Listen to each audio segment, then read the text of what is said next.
Anxiety is something I deal with on a regular basis, so naturally, I have a certain fondness for characters that struggle against their own shortcomings, and media that are able to portray that subject in interesting ways tend to resonate with me the most. Unrelated to that, shonen battle stories present conflicts through what I consider to be the most engaging aesthetic. I'm not sure why, but something about the visceral nature of physical combat just screams to me thematic potential. If only there was a way to combine an anxiety narrative with a shonen battle series. If only there was some kind of precedent that could point new creators in the right direction. If only there was...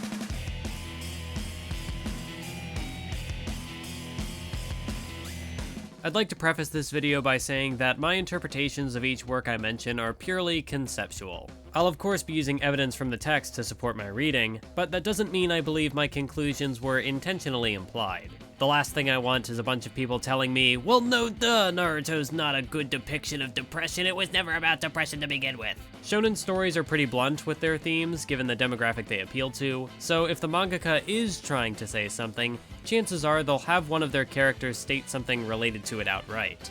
Examples of this include, Fishman Island examines the effects of systemic racism. Madara's character arc is about the paradoxical duality of mankind.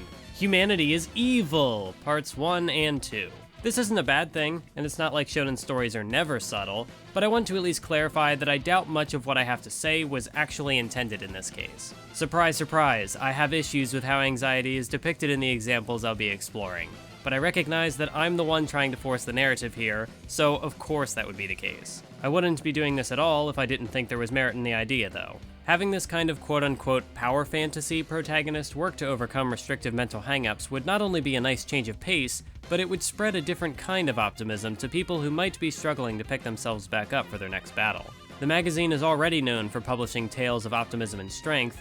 I just think we can go further. So, let's talk about self-doubt in Shonen Jump, starting with one of the magazine's most influential publications of all time, Dragon Ball. The world of Dragon Ball is a world defined by battle, a perfect place for Son Goku and his band of confident warriors. A shy child and aspiring pacifist like Son Gohan does not belong there, but he isn't given a choice in the matter. He has to fight, or else he and his friends will die. But growing into this harsh world takes time. Throughout the Saiyan and Frieza arcs, Gohan often falls into a pattern of getting scared, screwing something up, getting angry, getting beaten up, and then getting bailed out. Something which his Super Saiyan awakening in the anime blatantly calls attention to. His fear of fighting conflicts with the inner rage he can't control, and because he's so frequently torn between the two, his power gets stifled. He either runs away or lashes out in a brief burst, neither of which accomplish much. The Cell games encourage him to embrace that rage wholeheartedly, to let go of his fears, but when he finally does so, his personality takes a complete 180. He goes from hating battle to beating the 18 out of Cell with a smile on his face. He abandons his principles and conforms to this world of battle, but in doing so, he abandons what makes him Gohan. He isn't rewarded for this change, as his actions here lead to the death of his father, but that's basically the end of his character arc. In the final showdown with Cell, Gohan learns to harness his anger without letting it overtake him, and in the Buu arc, his insecurities are non-existent. The source of his internal struggle had been resolved, so all Toriyama could really do with him at that point was focus on his power level. That isn't to say that his journey had to end in the Cell arc, and if Toriyama had written his series with a little more foresight, he probably could have made Gohan a more satisfying protagonist. After all, Gohan's distaste for battle would have uniquely contrasted the rest of the battle-hungry cast of characters. Imagine if, in a world where Gohan was the Earth's strongest fighter, he had learned about Majin Buu, but decided to ignore the threat to focus on his new peaceful life. He leaves it to the others, who try to stop Buu themselves and fail. The second strongest, Vegeta, dies in battle, leaving Buu to wreak havoc and slaughter the population, maybe even including Gohan's new friend Videl, or his younger brother Goten. And it all could have been prevented if Gohan had just taken care of the threat from the beginning.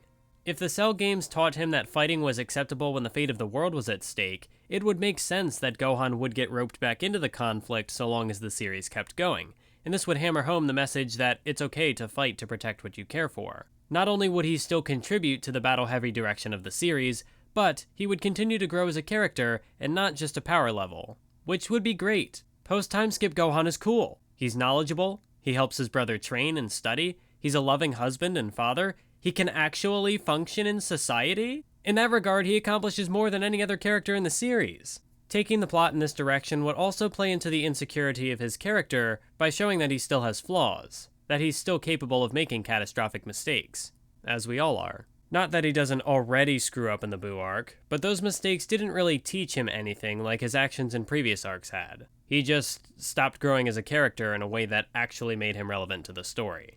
With all that in mind, it's safe to say that Gohan is not the most nuanced portrayal of anxiety in a shonen battle story, and I'm sure that's in no small part down to Toriyama's on-the-fly writing when creating his manga. He's also not the only example of an insecure shonen protagonist, so to look at something a little more deliberate and modern, let's talk about Deku from My Hero Academia. Deku's character arc involves learning to take pride in himself and his actions and stop living in the shadow of others, namely All Might. In the very first episode, we see how his lack of a quirk coupled with Bakugo's bullying left a serious negative impact on his sense of self-worth, and though he never says it outright, I don't think it'd be much of a stretch to say that he, at least to some extent, hated himself at this point. Hated himself for being born quirkless, hated himself for being too weak to save people. Until All Might recognized him.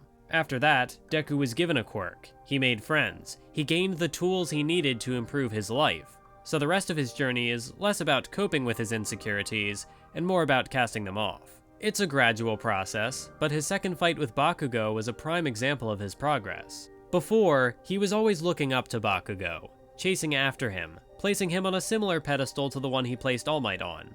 In their first clash, Deku technically won in the sense that his team won the battle trial, but physically, he got demolished. Despite breaking his own arm, he couldn't take down Bakugo. Compare that to their Season 3 encounter, where despite a Bakugo victory, both walk away from it. By this point, Deku had become more confident in himself and his abilities. So instead of fighting merely to restrain Bakugo, he was fighting to win. He finally saw himself as Bakugo's equal, and it was only then that he could truly be considered a proper rival. After all, if his goal in the series is to become the best, he can't fully commit to that ideal so long as he believes himself to be inferior. Where the series goes from here, I don't know. But I'm curious to see if this aspect of Deku's character will continue fading into the background, or if it will be further challenged later on. Crying is basically a staple of his characterization, and that's definitely connected to his aforementioned inferiority complex, but I guess that's where one could ask, does Deku cry too much? He's not the first shonen lead to cry a lot, but I'd still say that his frequent outbursts are unique enough to be worth discussing. There's nothing wrong with having a character be overly emotional, and it's not like the series plays it off as dramatic every time. Deku cries when he's happy, he cries when he's sad. Sometimes it's serious, sometimes it's a joke. Do I think Deku cries too much? Yes, but there's a good reason for it. When he cries, he frequently mentions how grateful he is to be in his position. But when he does this, it's from the perspective that he doesn't deserve it. He isn't worthy of All Might's guidance. He isn't worthy of a friend like Uraraka. He isn't worthy of a provisional license. He cries too much because he doesn't respect himself as much as he should. And that's something that people like All Might are trying to teach him. Something that, as the Bakugo rematch showed, Deku is slowly learning. That doesn't mean that it even needs to be seen in the same vein as a power-up, some kind of physical manifestation of his internal struggle. It could just be a personal trait of his. Heck, it could be both. It could be a narrative tool as much as it is just part of his identity. More to the point, is Deku's lack of self-confidence groundbreaking for Shonen Jump? Absolutely not. But from the battle stories I'm familiar with, it's relatively uncommon. Does that make him inherently better or worse than a Luffy or Ichigo or Yusuke? Not at all. It just makes him different. Of course, My Hero Academia is still ongoing, so there's plenty of room for these things to be expanded on or completely ignored. So for now, I'll stick a bookmark in that discussion. I will say that I personally have been disappointed by Deku's character progression, but that mostly comes down to my image of what I wanted the character to be not panning out. As for what I wanted him to be, well, I actually ended up finding something similar when I revisited Naruto. Though he does eventually become a confident, well-respected leader of the ninja world, a pivotal aspect of the narrative is his journey to achieve that status. His lack of self-confidence comes up several times in both parts of the series, and the way it gets handled can occasionally be pretty interesting. Sure, the protagonist gets a rage-induced power-up and goes berserk event, while cool, is common in shonen stories, but I don't recall Ichigo or Gokuu or Gon or Yusuke blacking out from an anxiety attack. While Gohan and Deku's anxieties follow a routine pattern, the intensity of Naruto's apprehensions varies wildly over the course of the narrative, and his behavior changes dramatically as well. Deku may cry, but Naruto goes beyond that.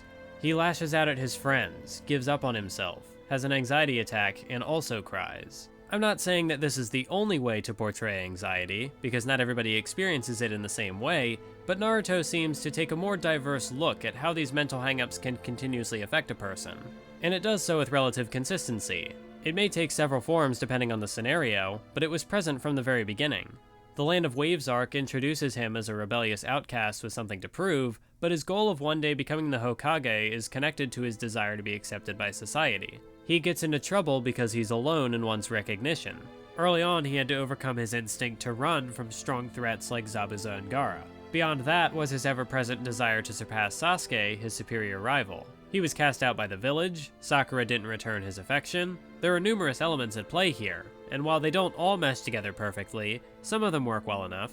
As far as themes go, Naruto having to cope with some form of depression would only strengthen the empathetic core of the series that already exists. Instead of feeling bad for his adversaries, Naruto is always able to feel bad with them because he had previously experienced their pain for himself. The pain of an indelible curse, the pain of loneliness, the pain of loss, the pain of hopelessness. Naruto understands these things, so even if their situations aren't exactly the same, he and his opponents do at least share one of these singular connections. They're the link that allows him to reach out to people who believe all is lost and show them the optimistic path. All of this would fall apart if Naruto didn't combat his own inner demons, but he does. After the Sasuke retrieval arc, he has this big stretch where he's mostly useless, and even when he does accomplish something, it gets undercut shortly afterwards. It's like he can't escape his failures, and even when he starts to build himself back up, he gets cut down again. Then his redemption comes when he defeats pain, but even that victory only shackles him with a tremendous burden that he doesn't know how to solve. His behavior in the 5 Kage Summit arc pretty accurately reflects what anxiety can do to people. He tries one thing and fails, he tries another thing and fails, and eventually he breaks down and finds himself just laying in a room doing nothing. Without the proper build-up, an incident like that would seem forced, but with Naruto, his stress issues had long since been established and followed through on. His mental state might be a mess, but it's narratively consistent. This is where I find Deku less interesting. Compared to Naruto, Deku's insecurities are too clean, too nice. His actions aren't restricted by his mental health, he doesn't lash out or push people away. Deku's a good boy, and that's fine. He isn't living the tale of Naruto, but I see potential here, and I wouldn't mind it if his character explored this possibility a little more. The same goes for Naruto though. I wouldn't call him a spectacular portrayal of this concept by any means either. One of my biggest gripes with this part of his characterization goes back to his fight with Neji in the Chunin exams. Previously, Neji had read Hinata's psychology based on her body language, almost as if he could read her mind with his all-seeing Byakugan. Before she can have a panic attack though, Naruto butts in and motivates her to stand up for herself. Fueled by her crush's support, she charges into battle and gets obliterated. She conquers her fear, but nearly dies in the process, and I really think that should have been emphasized more. Naruto might be an idiot, but he's self-conscious enough to question his ideals and abilities, especially this early in the story. This was around the same time when a confrontation with Gaara absolutely terrified him. But as if that wasn't enough, there's a scene right before the arena battles where this insecurity is directly addressed. Naruto vents his concerns to Hinata, and she refutes them by calling him a proud failure, to which Naruto replies, "Thanks, I was feeling depressed, but I'm better now." I hate this scene. At least, I hate where it's placed. Putting this before the fight only dissolves a layer of tension that could have made the conflict more complex and engaging. Imagine if Naruto brought that uncertainty into the fight. Neji could see that and exploit it like he did with Hinata. With Naruto not having seen Hinata beforehand, Neji could question his philosophy by pointing out how Naruto had led Hinata to her doom. This claim isn't wholly accurate, of course, since Naruto's involvement was a net gain for Hinata, but there's enough truth for Naruto to believe it. Maybe he was mistaken before.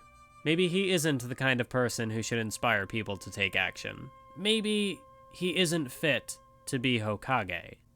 And that's when Hinata chimes in. Maybe it'd be cheesy to twist Hinata's quiet conversation into a bold shonen speech, but wouldn't it be cool if Hinata stood up for Naruto in the same way he stood up for her? Yeah, this approach would be less intimate, But besides that, I don't really understand what Kishimoto's version was going for. It calls attention to something only to immediately dismiss it. My framing would add an extra stage to the fight from which everything in the original could build off of, giving the proceedings more of a give-and-take feel instead of a one-sided backstory dump. Another aspect that supports my reading is the way in which each story integrates romance. I haven't found many shonen battle romances that actually resonated with me, so I think this area could be improved all around, but from a conceptual level at least, Naruto attempts to buck a trend that most shonen titles I'm familiar with have either stuck to or ignored entirely. With regards to the protagonist, love is something that just kinda works out for them. Deku and Uraraka are clearly crushing on each other, Yusuke has Keiko,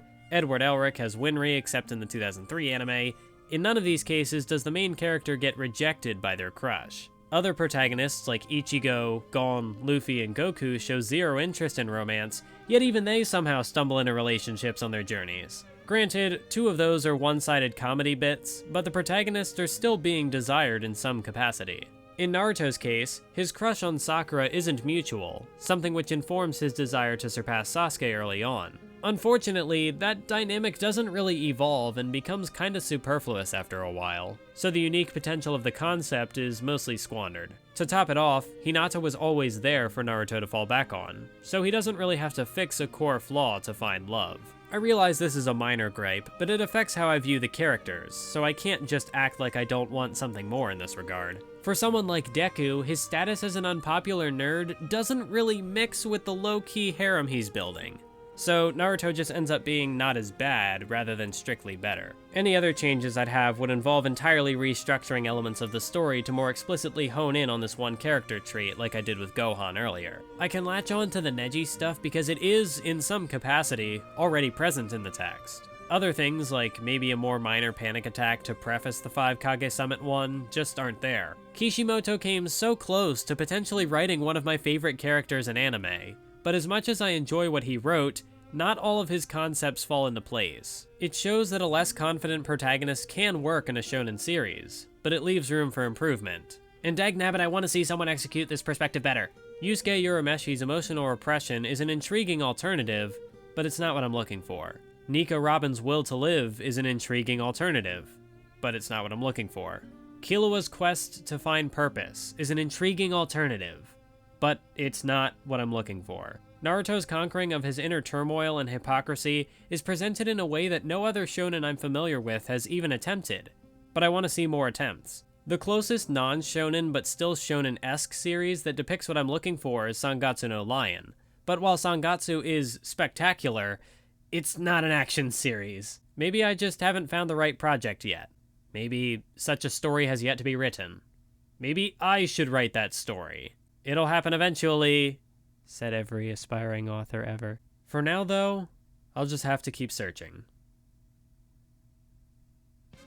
If you'd like to assist me in my search, by all means, hit me up with some recommendations in the comments.